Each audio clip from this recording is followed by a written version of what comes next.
Alright guys, so I went ahead and picked up that motor that I was talking about, right here. And based off the cover and stuff, it looks like it's a little newer. I'm not exactly sure what year it is or anything, but has a good lower end. I tried pulling the cord already and it's locked up, so don't know what that's all about. So I don't know, maybe tear into it eventually, but for now I got the lower unit, so I'm gonna figure out how to take this apart and get it switched over to that motor. Alright guys, so here's the motor. I got the lower unit pulled off of it. It was actually just, there's a nut right here, right above the impeller, and there's a nut right here that you take off and then it just comes right off. And this hose was in there. It's like for the water pump or something that came off of this line, so I'm gonna look for another one to slide on there, and then that's probably what cools it or something. So make sure that I can find a hose and get that on, so I don't have any problems. So gotta find a hose now. Alright guys, so I actually looked at it, and that little rubber thing I had actually is supposed to go in there, but I don't know what's up with that little tube piece there. So I'll take a closer look at it, but the motor I got that was apart didn't even have it, and so I don't know. I'll see what I've come up with. Alright guys, so sorry I wasn't able to show you how I got this one on, but I have it all on and it's put together. So what I had to do was that little piece of hose that I was talking about, it just goes on top of this and it just guides that line in there. And what I did was I put a little bit of grease on the hose and down by that little rubber thing in the water pump, I think it is. And I think that was what my first problem was, trying to get it on, is it wasn't wanting to slide in. And then just making sure that the shaft is lined up, and then you get the impeller on there and you twist it a little bit and it locks in. And then I had to pry this up and just barely get this nut started, and then I was able to pull it the rest of the way up and then kind of tap on it right there, and yeah, it's good to go. And then I noticed that this motor's actually cracked right here, and then it's got a little crack down here too, so I'll have to, I think this one I might be able to weld. If I'm pretty sure this is metal, so I might be able to weld that one up. And then I don't know about this one, maybe try and find a piece of metal, or yeah, just leave it. So there we go. Now time to clean up that gas tank, see what that looks like, see if it's rusted or if it's just old gas in it, and might be able to test this sucker out today. So there you guys have it. And actually first I might try and check for spark, but we'll see. Time to move on to the tank. Alright, so here it is, you guys, all put back together. It should hopefully run. I don't see anything else wrong with it. I checked the spark, it has spark. I put gear oil in it, and I got some gas for it. The tank looked clean inside, and I just replaced 2 clamps on it.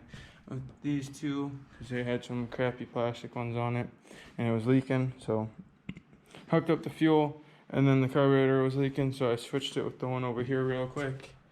And yeah, I kind of forgot to film it, but should hopefully be ready to go. I'm gonna bring it over to the boat right now, and the fuel tank, and I'll actually probably grab the trolling motor too, and bring it all over there, and see you guys there. Alright guys, I got the little trailer hooked up to the 4-wheeler now, so I can haul my boat stuff around, but it's just too windy out today to try and test it out, because I believe tomorrow is actually gonna be pretty nice. So I'll just wait until tomorrow, but fill up my gas can for the wheelers and stuff, And I already mixed up a full tank of gas right here for the motor. And this motor shouldn't leak anything. I guess I'm just gotta test it out, and it should run.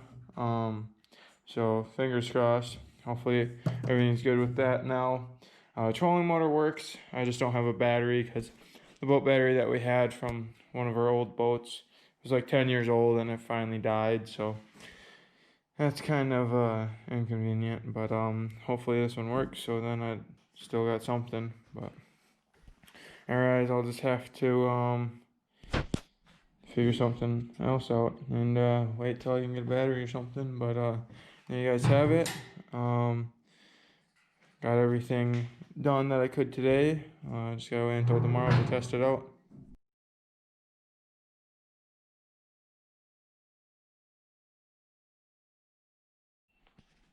Alright guys, so I kind of want to tear into this motor and see exactly what's wrong. When I pull it, it's seized. I think I showed you guys that already.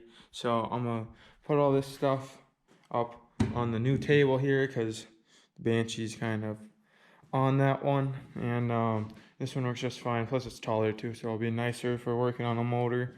The only thing is that the clamp's broken on this one, which sucks because I could just clamp it right to this. I mean, it would be a little heavy, but it would work. But yeah, I'll just have to set it on there for now. But I'm gonna tear into that one now, or well, next, and see what exactly happened there, and see if I can't do anything about it. I don't know. It might just only be good for parts now, but we'll see. Alright guys, so I got it all up on the stand. I got the other parts down there in the bottom, and now I'm gonna try and just figure out how these things work pretty much, and see what went wrong, and see if I can't just get it apart here. I see that a lot of this stuff's already loose, so I take it that he was probably gonna try and fix it, and then I don't know. It's probably all bad in there. Like the piston probably like melted or something, and I'm sure because when I went and picked it up, the guy's like, I don't know if this is the one that he had the head off of or not. And he looked quick. He's like, oh no.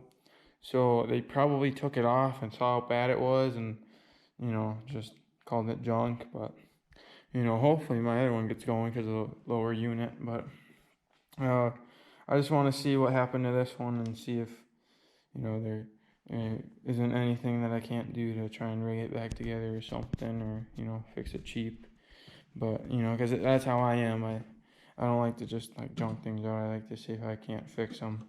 And as you guys can tell by the projects, especially that one and the other ones I've had that are gone now. But I'm gonna start taking it apart, and I'll let you guys know if I find anything. Alright guys, I figured I'd pick up the camera before I get too far with it. So far I took off the coil packs that were right here, and then the part of the head, that's right there, and there's the coil packs. And I got the spark plugs out, and just unhooked the wires, which were some little, I think they were 3/8 nuts.